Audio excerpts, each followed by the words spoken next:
Saat Perang Pasifik atau yang dikenal dengan nama Perang Asia Timur Raya yang berlangsung selama 4 tahun, Jepang mengalami beberapa kekalahan dan menuju ambang kehancuran.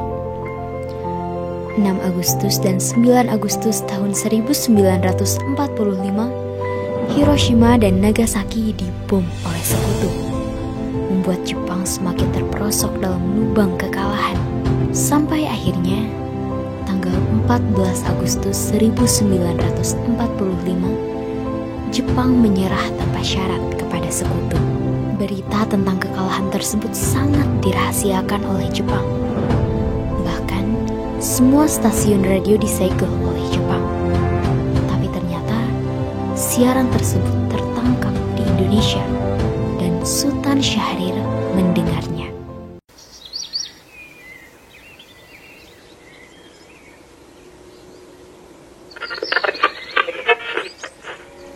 Till the end of time. There was news of the defeat of Japan which surrendered unconditionally to the Allies. One of the reasons was the bombing of Hiroshima and Nagasaki on August 6 and 1945 by the Allies. As a result, Japan lost most of its troops and troops.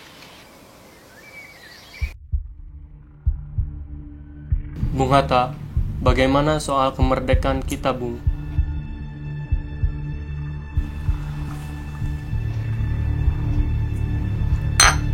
Bukankah soal kemerdekaan sudah diserahkan kepada PPKI?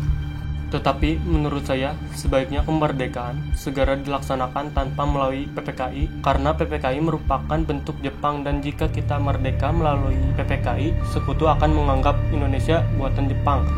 Sebaiknya kita segera memproklamasikan selagi kita dalam masa vacuum of power. Vacuum of power. Saya mendengar dari radio bahwa Jepang telah menyerah pada sekutu. Jadi ini adalah kesempatan yang baik untuk kita memproklamasikan kemerdekaan sebelum sekutu datang.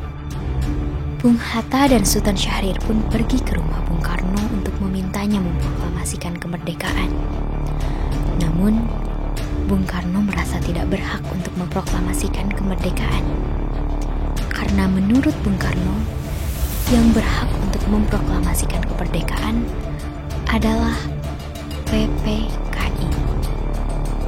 Pada tanggal 15 Agustus 1945, pukul 10 malam di rumah Soekarno, berkumpullah golongan muda yang ingin mendesak Soekarno untuk segera memproklamasikan kemerdekaan Indonesia. Ada maksud apa saudara-saudara datang? Saya mendengar kekalahan Jepang atas sekutu dari radio divisi London di Bandung. Maka dari itu, kami dari golongan pemuda mengadakan rapat tadi siang. Dan hasilnya, semua setuju agar Bung Karno dan Bung Hatta segera menyusun kemerdekaan Indonesia. Kita tidak bisa begitu saja memproklamasikan kemerdekaan. Kita harus membicarakan dalam rapat PPKI. Kita tidak bisa mempercayai PPKI, karena PPKI bentukan Jepang. Dan kemerdekaan Indonesia bukanlah dari bangsa lain, melainkan dari bangsa kita sendiri. Bukan begitu. Kita seharusnya tetap membicarakannya dengan PPKI. Karena tugas PPKI adalah mempersiapkan kemerdekaan. Apakah kita harus menunggu janji Jepang untuk memproklamasikan kemerdekaan Indonesia? Kita bisa, Bung. Kita harus memproklamasikan kemerdekaan kita sendiri. Kita harus segera merebut kekuasaan, Bu. Malam ini juga kita kobarkan revolusi. Kami siap mempertaruhkan jiwa kami, Bung. Jika Bung Karno tidak bertindak cepat, maka akan ada pertumpahan darah dan pembunuhan besar-besaran esok hari. Ini batang leherku. Seretlah saya ke pojok itu dan potonglah leherku malam ini juga. Kamu tidak usah menunggu esok hari. Golongan muda yang tidak dituruti keinginannya untuk segera memproklamasikan kemerdekaan membawa Soekarno dan Hatta ke Rengas Dengklok untuk diasingkan. Golongan muda terus saja mendesak agar Soekarno-Hatta segera melakukan revolusi. Bagaimana jika perkataan Jepang itu hanya janji manis belaka? Harus berapa lama lagi kita menunggu janji Jepang, Bung? Kita harus memproklamasikan kemerdekaan itu sekarang juga. Bung, ini kesempatan kita untuk merdeka. Jepang telah kalah. Tinggal menunggu apa lagi? Jepang pasti memerdekakan kita. tapi bukan sekarang. Saya tidak setuju, Bung. Kami menginginkan kemerdekaan atas jerih payah kami sendiri, bukan hasil hadiah dari Jepang. Itu benar, Bung. Bila kita merdeka atas hadiah Jepang, maka kita bentukan Jepang dan kita akan dijajah lagi. Tenang, tolong lepaskan dulu ikatan Bung Karno dan Bung Hatta. Bung Karno, Bung Hatta, kami memang belum mempertimbangkan masalah ini dengan baik. Tapi saya yakin kita dapat bangkit dan memanfaatkan situasi ini. Kesempatan ini tidak akan datang 2 kali, Bung. Tapi apakah kita bisa? Apakah semua ini mungkin kita lakukan? Tentu mungkin, Bung. Asal kita berusaha, kita pasti bisa. Lagi pula, para pemuda di Jakarta sedang menyusun strategi pertahanan untuk mencegah serangan.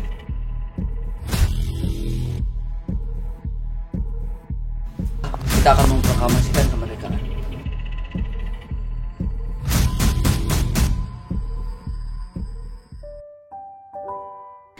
Soekarno dan Muhammad Hatta akhirnya setuju untuk segera memproklamasikan kemerdekaan Indonesia.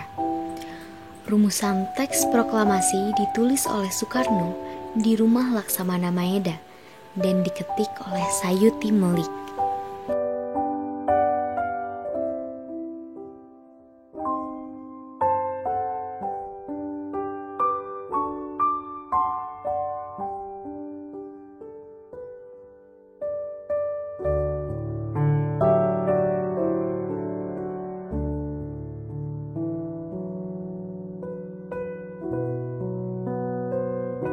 Tanggal 17 Agustus 1945 dini hari, saat semua orang sibuk menyiapkan proklamasi kemerdekaan, Soekarno meminta Fatmawati untuk menjahit bendera merah putih yang akan dikibarkan setelah proklamasi.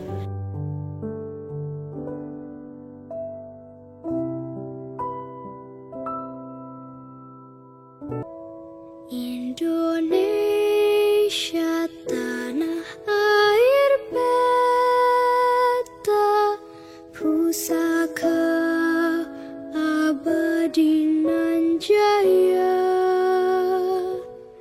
Indonesia sejak dulu kala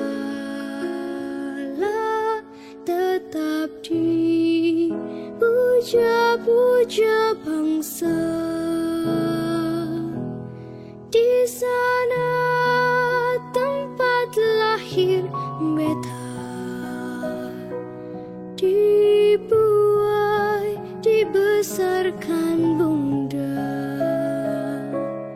tempat berlindung di hari tua. Akhirnya, proklamasi kemerdekaan Indonesia dibacakan oleh Insinyur Soekarno di depan rumahnya di Jalan Pegangsaan Timur nomor 56 Jakarta pada bulan Ramadan pukul 10 pagi hari Jumat tanggal 17 Agustus 1945. Saudara-saudara sekalian, saya telah meminta saudara untuk datang ke sini untuk menyaksikan peristiwa maha penting dalam sejarah bangsa. Beratus-ratus tahun bangsa kita berjuang untuk merdeka, mengorbankan beribu-ribu nyawa. Kita jatuh bangun menyusun kekuatan untuk menggapai cita-cita Indonesia. Semalam kami, para pemuka rakyat Indonesia dari berbagai penjuru Nusantara, bergabung untuk memusyawarahkan kemerdekaan bangsa kita. Inilah saatnya bagi kita untuk mengorbankan api revolusi kemerdekaan Indonesia.